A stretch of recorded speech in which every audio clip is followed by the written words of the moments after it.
There's a moment. You know the one. Your phone buzzes with bad news. Someone says something that cuts deep. Your plans collapse in an instant. And in that split second, your mind does what it always does. It spirals. It panics. It tells you everything is falling apart. But what if I told you that staying calm in chaos isn't a personality trait you're born with? It's a skill. And 2,000 years ago, the Stoics already wrote the manual. Marcus Aurelius ruled the Roman Empire during a plague. Seneca was exiled and sentenced to death. Epictetus was born a slave. These were not men who had easy lives. They faced chaos that would break most people. And yet, they wrote about peace, not because they escaped difficulty, because they trained themselves to stand inside the fire without burning.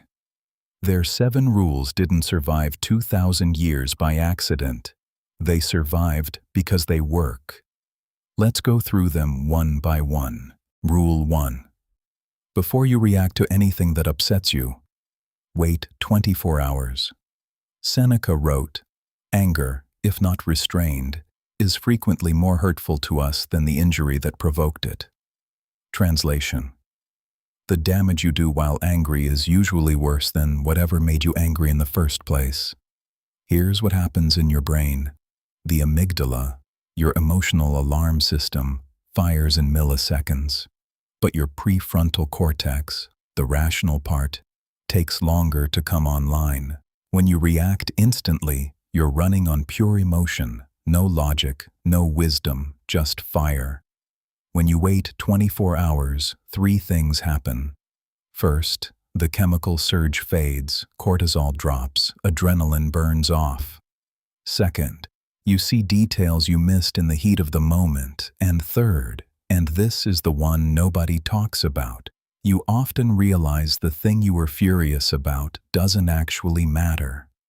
Try it once this week. Something makes you angry. Don't respond for 24 hours. Just watch what happens to the anger. Rule 2. Draw a line between what you control and what you don't. You don't control what people say about you. You don't control whether your boss fires you. You don't control the economy, the weather, or whether someone you love makes a terrible decision. But you do control your response to every single one of those things. And that's it. That's the entire game. Most people spend 90% of their mental energy on things outside the circle, worrying about opinions, stressing about outcomes, replaying conversations they can't change. The Stoics called this the root of all human misery. When you truly accept that you only control your own mind, the weight you've been carrying that was never yours to carry, it drops. Rule 3. The Stoics practiced something called Premeditatio Malorum, imagining the worst-case scenario before it happens. Seneca would start his day by imagining losing everything: his home, his reputation, his life. Not because he was pessimistic, because he understood. Anxiety comes from the unknown. When you've already faced the worst in your mind, reality loses its power to shock you. Try it tonight. Close your eyes and ask, what's the absolute worst that could happen? Walk all the way to the end of that fear. You lose the job. Then what? You find another. The relationship ends. Then what? You heal. You survive. You always have. The Stoics discovered that when you stop running from fear and turn to face it, it shrinks every single time. Rule 4. When everything feels overwhelming, zoom out. Marcus Aurelius had a practice. In the middle of a crisis, wars, betrayals, plagues, he would mentally rise above the situation. He'd imagine looking down on Rome from the sky. Then further, seeing the empire as a dot on a map. Then the earth as a speck in an infinite universe. And from that height, he'd ask himself, in the grand scale of things, How big is this problem really? That argument you had this morning, that mistake that's been eating at you, from the view of 1,000 years, it's a grain of sand on an infinite beach. Rule 5. Practice discomfort on purpose. Seneca, one of the richest men in Rome, would spend days each month living as if he were poor, sleeping on the floor, eating only bread and water, wearing rough clothes. His friends thought he was insane. But Seneca knew something they didn't. The fear of discomfort is almost always worse than discomfort itself. When you voluntarily experience what you're afraid of, you discover you can handle it. And that discovery is freedom. Try this. Take a cold shower tomorrow morning. Skip one meal.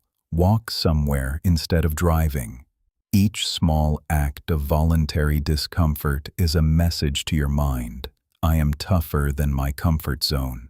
And when real hardship comes, and it will, you won't panic. You'll recognize the feeling. You've trained for this. Rule 6. 2 words. Amor Fati. Love of fate. This is the hardest rule. It's not about tolerating what happens to you. It's about loving it. All of it.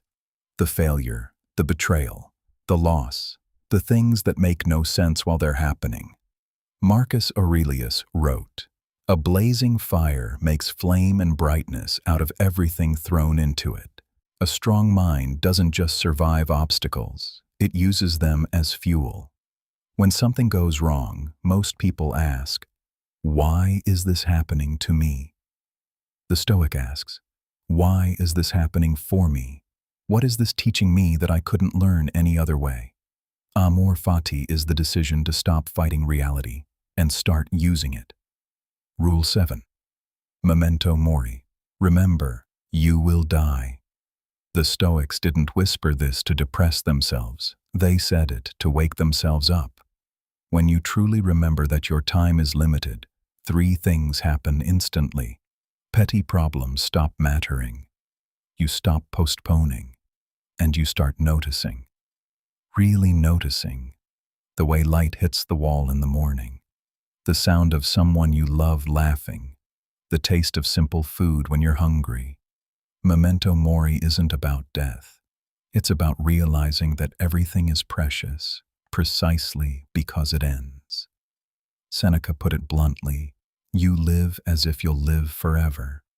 Most of us do.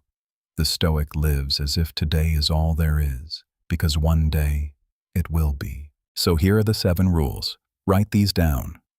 1. Wait 24 hours before reacting to anything that upsets you. 2. Separate what you control from what you don't. 3. Imagine the worst, not to scare yourself, to free yourself from it.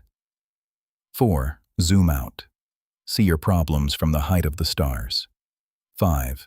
Practice discomfort. Prove to yourself you can handle more than you think. 6. Amor Fati. Love your fate. Use everything that happens to you as fuel. 7. Remember you will die. Not to be morbid, but to finally start living.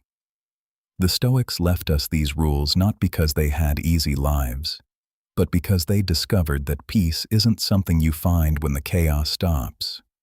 Peace is something you build inside yourself, while the chaos is still raging. You don't control the storm. You control the sailor.